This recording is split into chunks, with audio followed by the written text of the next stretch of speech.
বৈষম্য বিরোধী ছাত্র আন্দোলনে নিহতদের মাগফিরাত কামনায় আজকের এই আয়োজন। আমরা প্রাণ ভরে দোয়া করলাম যারা রক্তের বিনিময়ে একটা স্থিতিশীলতা অবস্থা বা একটা শান্তির দিকে দেশ যাইতে আছে। রাষ্ট্রের পক্ষ থেকে দোয়া করলাম আল্লাহ তাআলা তার মাগফিরাত দান করতা, জান্নাতুল উচ্চ মাকাম দান করতা।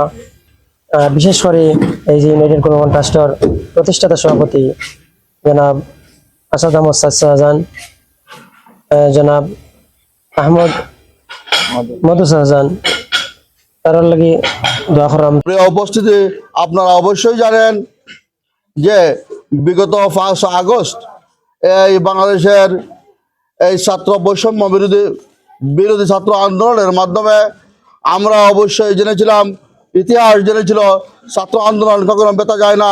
এই আপনারা দেখেছেন 71 ছাত্র আন্দোলন, 52 ভাষা আন্দোলন, এই সর্বশেষ 2024 সালের যে ছাত্র অভ্যুত্থানের মাধ্যমে ছাত্র জনতা ঐক্যবদ্ধভাবে এই প্যাসিস্ট স্বৈরাচারী শেখ হাসিনাকে এক দফা এক দাবির মাধ্যমে এই পদত্যাগ করতে এবং পালিয়ে যেতে বাধ্য করেছিল।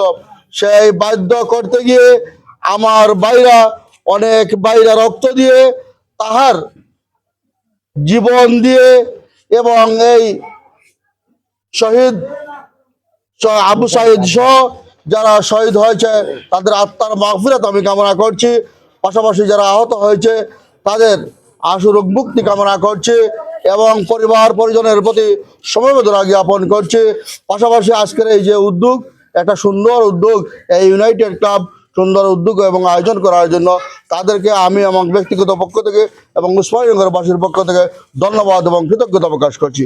এই দোয়া মাহফিলের যারা আয়োজন করেছেন আসাদ আহমদ সাদ এবং জনাব মোহাম্মদ মধু, আমি অত্যন্ত শ্রদ্ধার সাথে তাদের সাথে কৃতজ্ঞতা জ্ঞাপন করছি এই ভালো এবং মহতী একটা উদ্যোগ গ্রহণের জন্য এবং প্রত্যেকের সুস্বাস্থ্য কামনা করছি। পাশাপাশি যারা শহীদ হয়েছেন তাদের আত্মার মাগফিরাত কামনা করে গোলমুকাপন ট্রাস্ট কর্তৃক আয়োজিত এই বৈষম্য বিরোধী ছাত্র আন্দোলনে নিহতদের স্মরণে দোয়া মাহফিল আজকে অত্যন্ত সুন্দরভাবে সম্পন্ন হলো।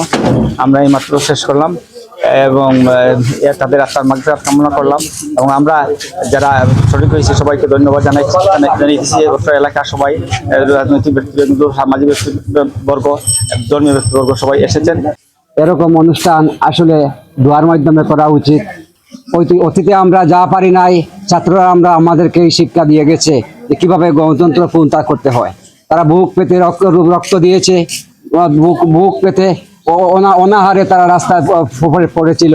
আমরা সবাই এই দৃশ্য দেখেছি। তাদের রুহের আত্মার মাগফিরাত কামনা করছি।